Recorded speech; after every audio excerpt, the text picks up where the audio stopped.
बारामतीमधल्या कार्यक्रमात राष्ट्रवादी काँग्रेस अध्यक्ष शरद पवार बोलतायत. थेट जाऊयात बारामतीला. या भागातला 60% भाग हा दुष्काळी भाग आहे. पिण्याच्या पाण्याची समस्या, जर 5 वर्षातून 3 वर्ष दुष्काळ, या सगळ्या संकटातून बाहेर काढण्याच्यासाठी पाण्याचा थेंब ना थेंब वापरता कसा येईल, त्यामधून शेती आणि पशुधन वाचवता कसं येईल याची खबरदारी घेण्याच्या संबंधीचा प्रयत्न इथं करण्याची आवश्यकता आहे. या हेतूनच आम्ही काही सहकार्यांनी मिळून या संस्थेची स्थापना केली. शेतीच्या क्षेत्रामध्ये काम सुरू केलं, पाण्याच्या क्षेत्रामध्ये काम सुरू केलं आणि सातत्यानं दुष्काळी भागातल्या लोकांना न्याय कसा देता येईल याबद्दलची काळजी घेतली. हे काम चालू असतानाच माझ्यावर राजकीय जबाबदाऱ्या पडल्याच्या नंतर या कामाची जबाबदारी कैलासवासी अप्पासाहेब पवार यांनी खांद्यावर घेतली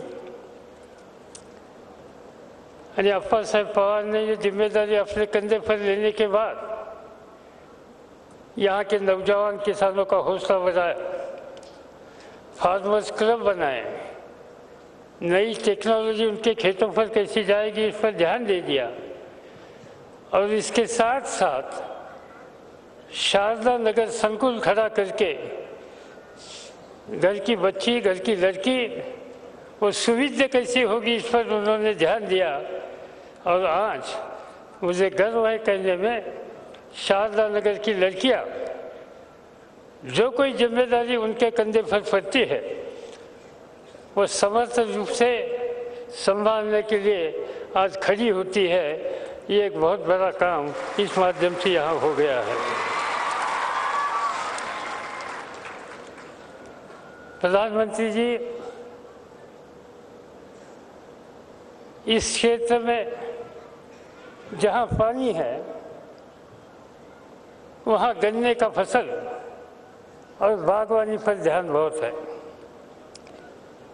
जो गन्ना पैदा होता है वो सहकारी चीनी मिलों के माध्यम से चीनी के लिए इसका इस्तेमाल किया जाता है.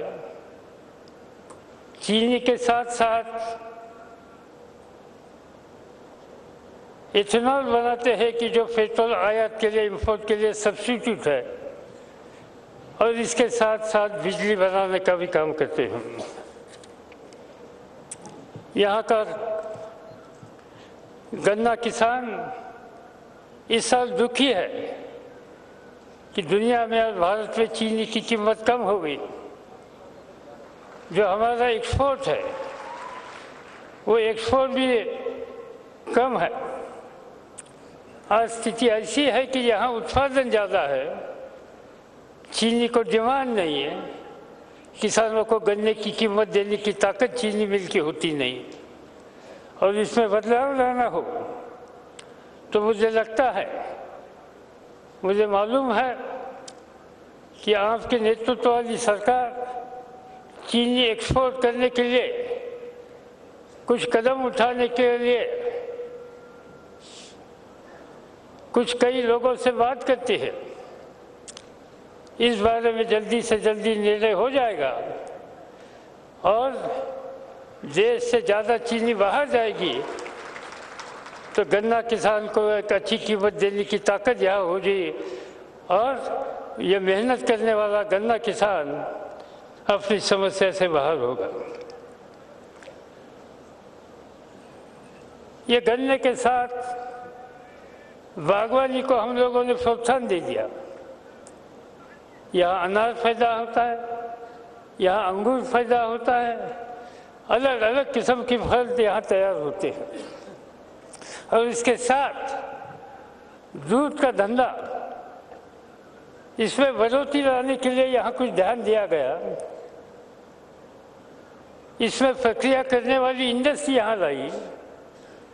हर गांव में मिल्क कोऑपरेटिव सोसाइटी स्थापित की. इसमें महिला का योगदान बहुत बड़ा है और अच्छी क्वालिटी का गाय का दूध यहाँ लाकर ये इंडस्ट्री को देकर इंडस्ट्री से कई नए प्रोडक्ट यहाँ तैयार करके देश में तो जाते ही है, तो देश के कई बाहर देशों में आज एक्सपोर्ट करने के लिए यहाँ की इंडस्ट्री कामयाब हो गई है।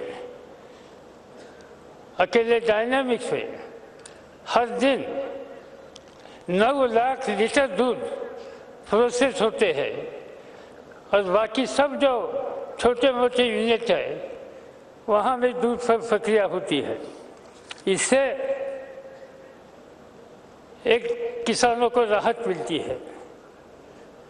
मैं कृषि मंत्री जी को कहना चाहता हूँ, जैसी गन्ना किसानों की हालत है यही हालत आज दूध का सप्लाई करने वाले किसानों को भी हो गई है। दूध की कीमत नीचे आ गई है। जो दूध को 23 रुपये लीटर कीमत मिलती थी वो 18 रुपये तक आ गई। दूध का एक्सपोर्ट पर कोई लिमिटेशन आ गई और इससे हम कभी नहीं देखते थे कोई किसान गाय बेचने के लिए बाजार में जाता था। आजकल जानवरों के बाजार में ये गाय आना शुरू हो गया। ये कोई अच्छा इंडिकेशन नहीं है। हमें इस पर कुछ न कुछ ध्यान देकर रास्ता निकलना होगा और इसमें हमारा पूरा सहयोग इस काम के लिए हमें आप लोगों को रहेगा। महाराष्ट्र के कई जिले में इस साल सूखा है, दुष्काल है। ये सूखे की समस्या हल करने के लिए महाराष्ट्र के मुख्यमंत्री देवेंद्र फडणवीस और उनके सहयोगी ने कुछ कदम उठाए हैं। कुछ मदद राहत देने के लिए उन्होंने शुरुआत की है। साथ साथ उन्होंने भारत सरकार के सामने राज्य की तरफ से कोई नया प्रपोजल दिया है। मुझे विश्वास है कि हमारे कृषि मंत्री इस पर ध्यान देंगे और राज्य के मुख्यमंत्री इस क्षेत्र में जो राहत देना चाहते हैं, ये राहत देने के उनके जो कोई प्रयत्न है उसको अच्छी तरह से मदद करने का काम भारत सरकार करेगा।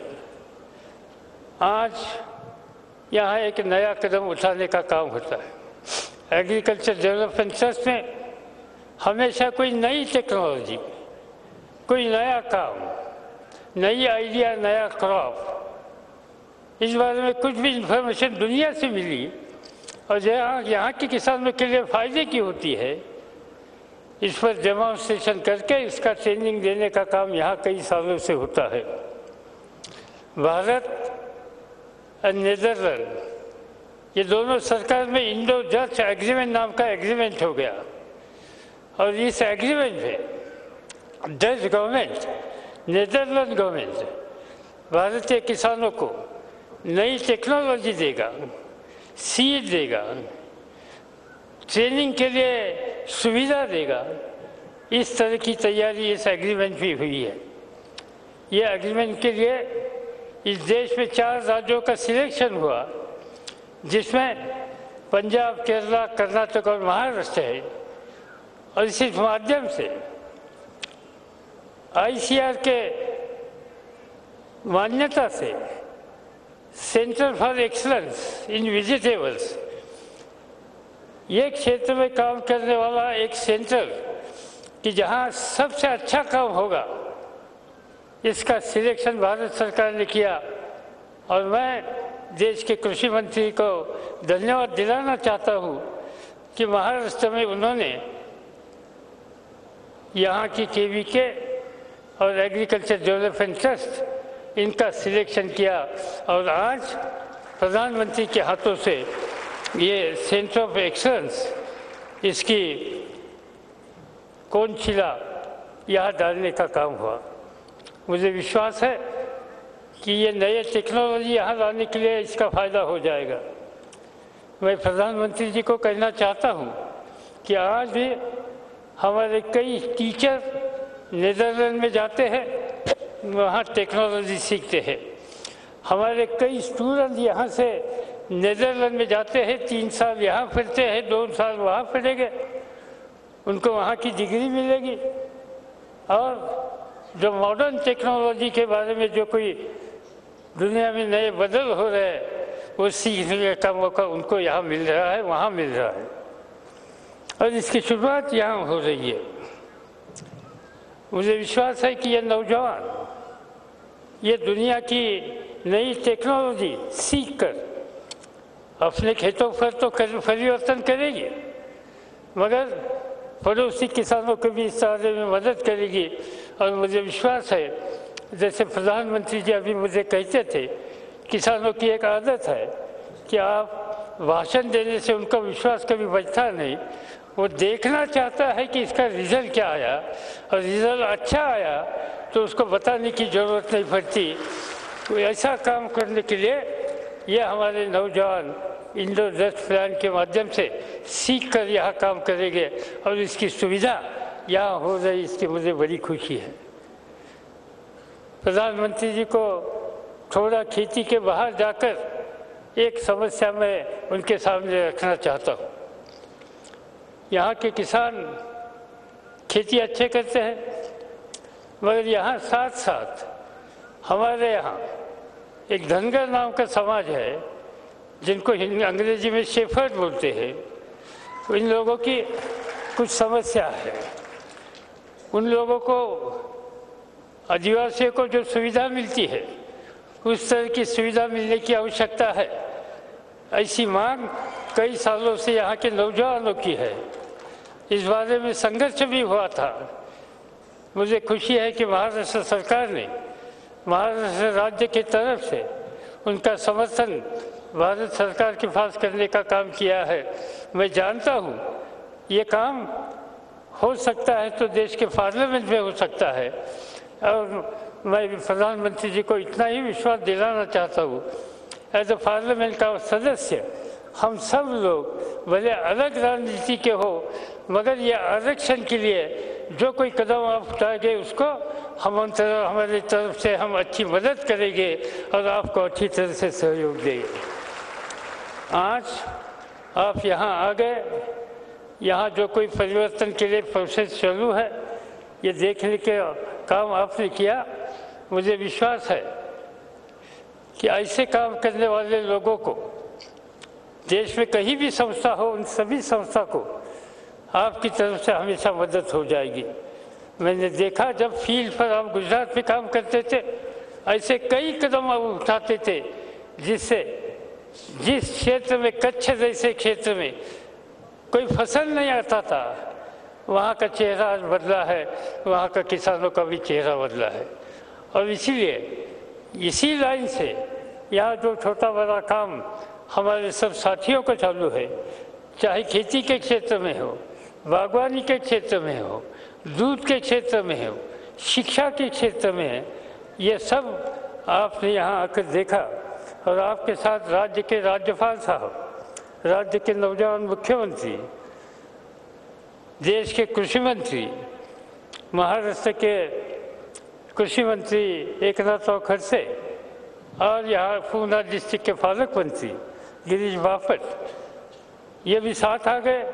उन्होंने भी यहाँ का सब काम देखा। इनके साथ साथ नीदरलैंड के एम्बेसडर यहाँ आ गए। इन सभी को मैं धन्यवाद दिलाना चाहता हूँ। और मगर राजनीति वो 2 दिन की होती है।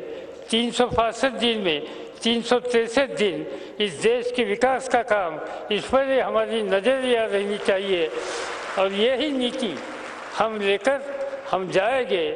और विकास की प्रक्रिया में जो जो कुछ कदम यहाँ आप के तरफ से उठाने का प्रयास हो जाएगा, इसे सहयोग देने के लिए हम सभी साथियों की तैयारी रहेगी। यही कहकर मैं फिर आपका स्वागत करता हूँ और आपसे इजाज़त लेता हूँ। जय हिंद, जय महाराष्ट्र। झी 24 तास रहा एक पाऊल पुढे।